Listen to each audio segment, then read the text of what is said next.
right, here we are, Inside Out with Mr. Amazing. Right? So Nice. it's kind of crazy how this podcast came about, but what we're going to do first, we're going to share some things about ourselves and give you a little rundown on what's going on here. And so I think I'll just start with how in the world I became Mr. Amazing, right? So it's crazy how you just never know what God's going to do. So one day, Stephanie and I, my daughter, are going to lunch at Chick-fil-A. And it was one of those days where I just really wish somebody would have gave me a compliment, right? So I don't really get too many compliments, and I'm not asking for any compliments here. I'm just saying it was one of those days where I would need, just somebody to be nice to me. You know what I mean? And anyway, so we pull into the Chick-fil-A, and the girl's like, hey, what would you like? So we told her the order, and then she said, well, what's the name on the order? And I said, well, it's Tom. And I said, no, it's not Tom, it's Mr. Amazing. Where did that come from? I have no idea. It just came out of my head, came out of my mouth, bam, there it was. And she said, okay, so she changed the name to Mr. Amazing. So I drive up to the umbrella, right at Chick-fil-A to get the umbrella. The lady's like, Mr. Amazing? And I said, yes. Right? So I finally got me a compliment. We got up to the window, and it was a guy. And I guess he didn't want to say Mr. Amazing, so he said, what's the name on the order? And I said it was Mr. Amazing. So he handed me the order. Of course, we've been to fast food places before, so what do? We make sure everything's in a bag before we drive off, you know what I'm saying? Because I'm tired of leaving my fries somewhere, right? So everybody's heard that. Everybody's done that before. Yeah. So anyway, so then I told Stephanie, I said, Stephanie, let's drive around again. Let's go through again. And she said, why, Dad? I said, I want to tell the girl my name's Hey Sexy. Anyway, she's like, no, Dad, we're going back to work. So anyway, so that's how that started. And it's funny how there's another guy that got the Hey Sexy, right? Which is another bizarre story in itself. But anyway, so a couple weeks, maybe a month or so go by, and I was by myself, and I went back through Chick-fil-A, and I wasn't feeling it. It was another one of those days where I wasn't really feeling it, right? So the girl asked me what my name was, and I said it was Tom. And then I got to the umbrella. My name was Tom. Hey, Tom. And then I got to the window, and they said, order for Tom. And I said, yes. And as I'm driving off, the Holy Spirit says, oh, so you're not Mr. Amazing today because you don't feel amazing? And from that moment on, I realized that no matter if I feel it or not, God has made me amazing, right? Mm. So I'm not amazing because of anything I've done, because if you follow me around, and it's not going to take long. You're going to follow me around for a while. You're going to realize that I'm not all that amazing. But I have learned over the years that what makes me amazing is Jesus, not my performance. My performance doesn't make me amazing. Jesus' performance makes me amazing. Mm. So then we've been in the prison system as Mr. Amazing, and of course I have a cape now, which you'll see that one of these days soon, right? So I have a cape, and it's crazy how when we get to the prisons, I'll run around in the cape and Mr. Amazing, and it just puts smiles on people's faces. But I think everybody, we've been teaching that it's not my performance, it's Jesus' performance. Amen. So then how the podcast came about is, honestly, I don't know. It's crazy. It's crazy because I'm thinking, how did this actually happen, right? So George and I are in San Saba at a men's prison, and this guy named Charlie, and he's like, you guys need to be on Pando. You need to be on Pando. I'm like, Charlie, what's Pando? It's an app that you can watch in the prison on the tablets. I'm like, we ain't getting on Pando, Charlie. We ain't doing that. So we go to other prisons, right? And then people are like, you need to be on Pando, Pando, Pando. I'm all like, Pando, like, oh my gosh, right? Enough of this Pando stuff. And then again, you know what? I'm just driving down the street, and you hear the voice say, maybe you're missing something with the Pando, right? And I thought, you know what? Maybe I am missing something with the Pando. So I said, let's double check. Let's check into that. And then next thing you know, here we are, right? Instantaneous. Just things just like boom, boom, boom, boom, boom. And if you ask me how it all came about, honestly, I don't really know, because I was asking George the other day. I said, George, how'd you get involved in this? Like, how did we come together on this? And I'm not totally sure I know. And it's weird how God could put stuff together, and you think that you know exactly how it happens, and you don't have to know. And I'm okay with that, right? And then, you know what? That's just a little short thing about the Mr. Amazing for me. And then over the next course of podcast, you'll get to know me a little bit more because I'll go into my past, I'll go into my kids, I'll go into my family, I'll go into my relationship with alcohol and drugs, and we'll just get a little bit at a time. But so that's how I come. That's for me and Mr. Amazing how it's come about, and I'll just pass it on to George here. Wow, thanks. Yeah. Take the Follow torch. Take that. the baton, take the torch. So I'm George Gerganis, school teacher by day and sidekick to a superhero by that's right. occasional weekends, something Yeah. like that. Thursday. So how I got here and how I got into this whole prison ministry gig, I kind of had a time in my life where I was really, honestly, I was looking for secular gigs. I was kind of shouting out on Facebook, hey, anybody that has a open night that they need a musician. And then this guy that I'd really only had 1 or 2 interactions with because of a band I'd played with, and he did a block party. We did the block party for you. He was like, well, I've got a gig for you. And I think he even put quotation marks around it or whatever. And then he's like, yeah, it's San Saba. At that point, it was women's prison. It's not a women's prison right now. But so I went, and I had in the back of my head, I think a lot of people, when you say prison ministry, there's this certain thing that they think it is. And I was one of those that I thought I knew what it was, and I was like, okay, I'll do this one time. And it was absolutely life-changing. There's just a sincerity to the worship. There's a sincerity to the message. The Holy Spirit is moving inside those prisons. And I do camps, I do churches, but there's something unique about that experience, and it's been life-changing. And Tom gave me a hard time that first day, talking about don't pick up the canister. If they shoot the canister, don't pick it up because it's like 1,500 degrees or something like that, and pointed out the obvious signs, like when you go in, there's no hostages beyond this point. Yeah, that's a good one. Which you're nervous enough the first time you're going into a prison.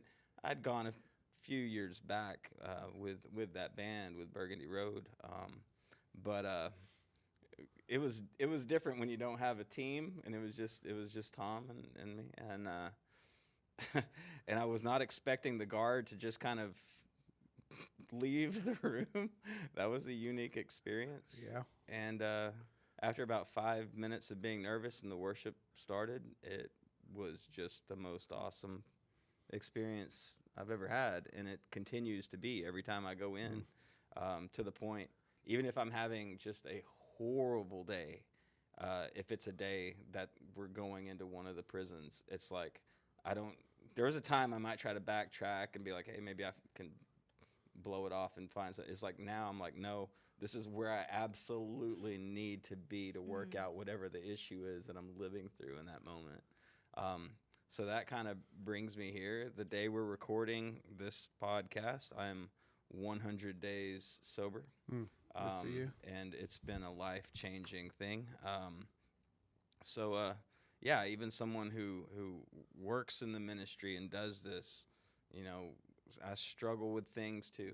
And right now I'm absolutely, by the grace of God, working through a lot of things. And got struggles, got things, but I got God too. So we can make it. We can make it through. Do you remember, George, the first day when the inmates were super close to you and you were kind of like, whoa? In San Saba, they're always super. Of course, no, they were a little more because they let us have twice as many. There was like 100 inmates people in that the little chapel. room. You're right. But they were super close. It's and like, you're just, excuse me, I don't want to bump you with my guitar. Just doing this little thing, this little number. I can remember that. Oh my gosh. About the cactus, I think the first person was right there. And you know what? What was that, man? That was 10, 12 years ago. It's been 12 or 13. Yeah, it's crazy, right? It's crazy. New school district now, and it's now a men's unit and not a women's. So been a while, been a minute. It's good stuff. So then this is Kim, right? So we'll let Kim share a little bit about herself because you're not going to believe it, but it's true. So here you go. Here's the torch. Oh wow. So I'm Kimberly. Also, I used to be known as inmate number 1917837. Oh, still know the number?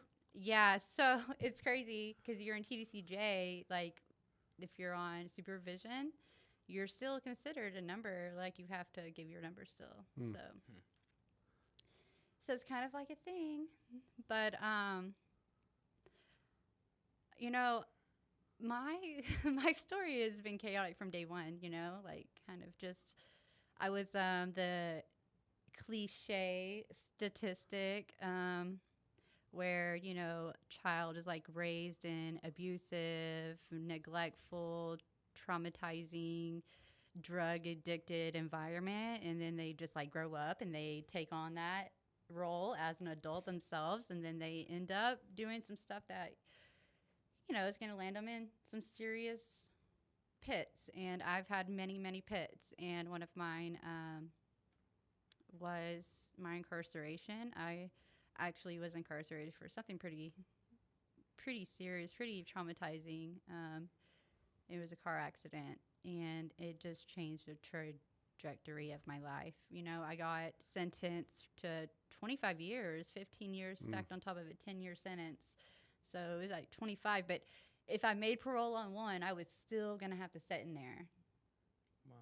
And then make parole, start it all over again and make parole another one. That's what happened to me. So, needless to say, I ended up doing 12 years behind bars. And I did that 12 years completely alone. Like, you know, no family support, no visits in mail. I think, you know, later on, after some, you know, my mom passed while I was incarcerated, and that was a pretty big deal because we didn't really have a close relationship, and it was always very toxic, and so there was a lot of unforgiveness in my heart. After that, I think I got like 1 or 2 visits from her sister, my aunt, but yeah, so I really had to learn how to stand in faith. You know, and prison can be a very, very dark place. I always say, imagine being in the darkest pit you've ever been in and then get put into a place that's even darker. It's because there's so many broken people inside behind the walls. And, you know, we put on a good show and we put on a good face, you know, to try to make it crack jokes. But inside we're all screaming and we're all broken in some way. We're all sad. We're all struggling with something, whether it be grief or regret or remorse. So I had to really find my footing with God while I was in there. And I did everything I could to like really be intentional about changing inside and not walking outside of the walls. If I ever got out, that was my mind frame, the same person. And never would have thought it would have been released. Never thought that. So I was in a work program where I was making, you know, in a industry program, and I was in college, and I was volunteering for chaplain services, and that's how I came to, you know, meet you two. And I mean, I still remember this service. I think you said it was the second service you ever did, and you told me, I remember you told me like, hey, I don't know if you want to be here, but I'm glad you're here. You know, and I was like, okay, you know, I'm like worshiping, and then you're like, you know, maybe one day you'll get out and you'll be doing stuff like this, you know, and I was just like, okay, you know, I just thought you were trying to make me feel good. But I ended up getting released like a year after that. And a year after my release, I hit the ground running, and I went back into the prison system as a volunteer, a special volunteer, and it has probably changed just the way I live my everyday life. I am so grateful for where I am right now. You know, I work for a really well-established company, and I make a very good amount of money, and I'm about to graduate college with a degree. I don't think anyone in my family has ever had one. If they did, I don't know about it. You know, I'm breaking generational curses that I put on my child, you know, with my addictions. And whenever I go inside, I'm humbled because sometimes you can get out here and you can get busy and you can forget Mm-hmm. and you can just really be feeling yourself like, oh, look at all this good stuff. But then I get to remember where I came from, and it's still walking down those halls still feels like home to me because I lived there for so long. I grew up in there. I was very young when I went in, and I was a grown woman when I came out. And so there isn't another place I'd rather worship than in those prison walls with those women who are just in the darkest pits right now, but they still have like these bright smiles on their faces, and they have their hands up in worship, and you can just feel the Holy Spirit just even if it's that one service that they're waiting all month for. Mm-hmm. I look forward to that those are definitely the moments I like really crave in life right now. But it's not like that I've gotten out and I've just completely changed my life and everything is great, because I have recently discovered that I suffer like, we were talking about it, Right. imposter syndrome. That's like the best way to put it. Whenever I was trying what? imposter syndrome. Like Huh. I came from such, like if I was to tell you the stories, you would just be like, whoa, like that's got to be made up because it's so bizarre. But I came from such a troubled background and troubled youth and even troubled adulthood, and put myself in situations where I should not be alive today.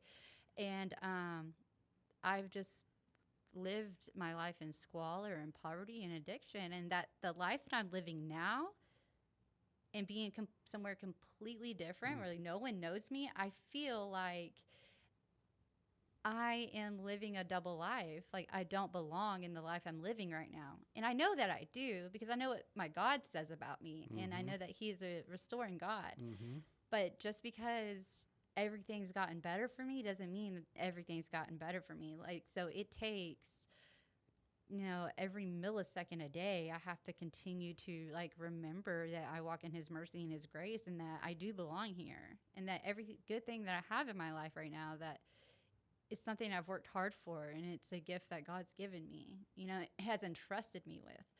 But, there are many days when I'm just like second guessing myself and I'm super insecure and I try to put on a good face about it, but inside I'm just like screaming imposter, like you're fake, you're a phony, you're not this person. I know who you are, so, I still have those struggles, and I think that anybody in my situation would. Yeah, it's probably true, but a lot of those are lies, right? Those Yeah. are lies. You just got to decipher the lies from the truth. But Kim, how did you? And George never did say either, because he may not know how it happened. But how did you get into this podcast? Like, help me out with this, because how Okay. did this really? How did us three get to a podcast? Because I would try to think about it, and I really can't figure it out. Well, I just know my part of it, like Okay. from my perspective, my POV, right? If you will. POV. Point of view. Okay. So, we're all friends on Facebook, why wouldn't we be? We're cool, right? So we're friends on Facebook, and I saw one of your status come up, and it was like, should Mr. Amazing have a podcast? And I immediately was like, yes. And if you ever need help, I'm always willing to help. Because, I've been very vocal. I'm willing to do whatever I can with U2 Ministries. And that's when you hit me up and you're like, what does a Mr. Amazing podcast look like? And I was like, Now I remember. Yeah. What does it look like? I told you, I was like, it looks like your services. Yeah. Like, Has to. raw and Okay. real and hilarious and eccentric, and that whole dynamic with George's worship. It looks just like your services, just in a different, place, Yeah. environment. Okay. And then after that, it just kind of like the ball was rolling. Within like a day or two, you were calling me and you're like, okay, well, we can do this and we can get this and let's just get it going. And then next thing you know, George is involved. We're all I was gonna meeting say, together. There were conversations that happened before I was even beyond just seeing. Because we were the, like, hey, how are we going to start a podcast? None of us know anything about I it. know. Exactly. I know. I don't even know how to spell podcast. I was like, we could get George. And he's like, oh, yeah, George will be down. I'm down. Yeah, because He's he's no an cl- English clueless, teacher. but he's down.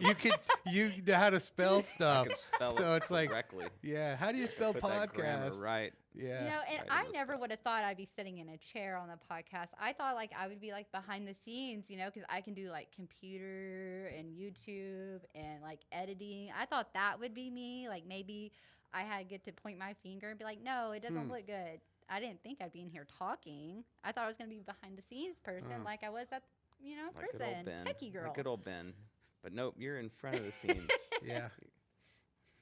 That's true. I know. Kim's like, I can't believe you asked me. Well, I can't believe Jesus asked me. So, you know, get There we over go. it. Let's go. Let's all jump in.